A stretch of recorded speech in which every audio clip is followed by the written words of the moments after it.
Good day everyone, this is Edford Duque from EMD Wheels, and today i-check natin. Actually ito medyo tricky to. Diba, lumabas na yung 2025 year model ng Honda City, all variants na sedan. And dito sa Honda Cars Pasig, actually meron tayong naiwan na 2024 year model na S variant ng Honda City S.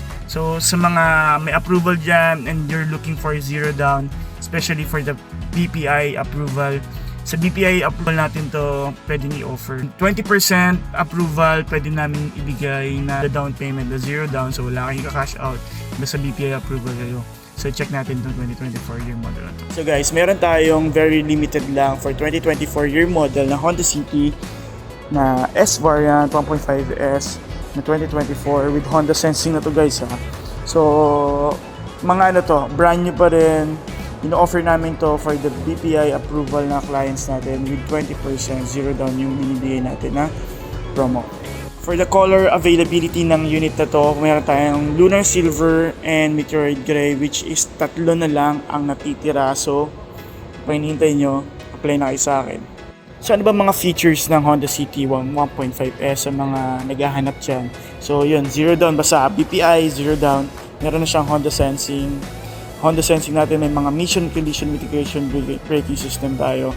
Meron tayong auto high beam, meron tayong lead departure, meron tayong lane keeping assist, at meron din tayong tinatawag na low speed follow na adaptive cruise control. For the S variant, ang pinaka engine natin is 1.5 liter na iVTEC. So ang performance niya is 121 PS. Tapos kilometer per liter niya for the city driving, nag-range siya ng 12 to 16 and maabot siya ng 20 for highway drive. For the front design, chrome grills. Yan, chrome grills, tapos projector light and with TRL tayo na LED. Tapos same siya ng itsura ng V variant pero wala siyang fog lights. For the side portion tayo, side portion 15 inches alloy mags, and yung disc brake natin for the front and rear brakes natin is drum brake sa likod and with ABS siya and vehicle stability assist. For the signal lights natin, naka-blinker siya. Meron tayong tinatawag na keyless entry, so hindi pa siya smart entry. For the rear design natin sa taillight, naka-LED tayo.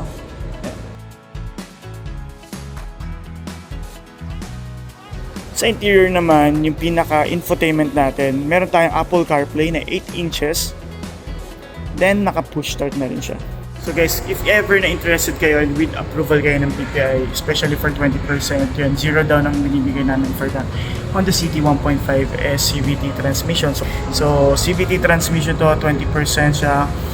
Meron tayong in-offer or may in-offer si BPI na 5 years, 6 years, and 7 years na amortization kung gusto yung mas mapapa yung monthly nyo. So, iwan ko yung number ko dito and tawagan nyo lang ako.